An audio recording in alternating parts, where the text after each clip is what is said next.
Happy Sabbath! Tuna tayong kanzayang aso ta Winchester Adventist Church ha. Kanin ko ma. Kan ho ko nga hiyanin kanzay daw na ni kazay Chanber iswa di lagan sang.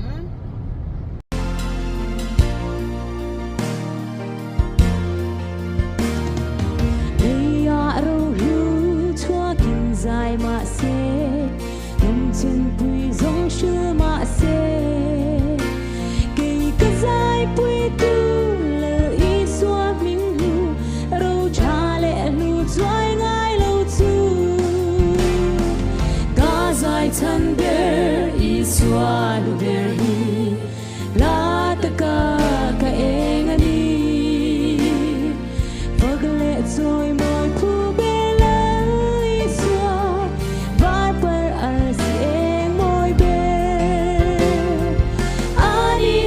chắc lâu mình tin chắc tu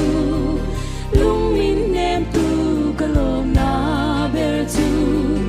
vang sờn tai môi xóa tu anh cả dài chân bể tu anh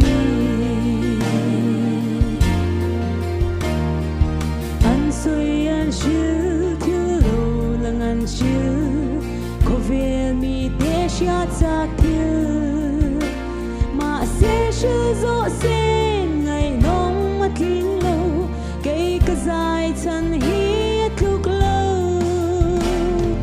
cà dài thân bể ý xóa đồ bể hi la ta ka eng ani phok lệ rồi môi phu bể la ý xóa par par ar sieng môi bể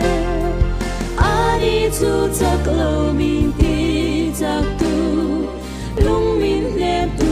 cái lồng na bể tu vang sờn par môi xóa tu ani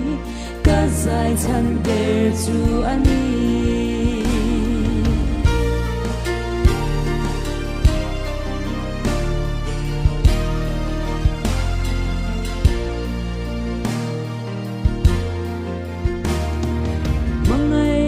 thar zing dayang ava zim chian ko varang ava iswa pek luber kan tan lom na ber te ker lova pek lom na ber ka zai chan ber iswa luber hi la ta ka eng ani pag le rồi môi phu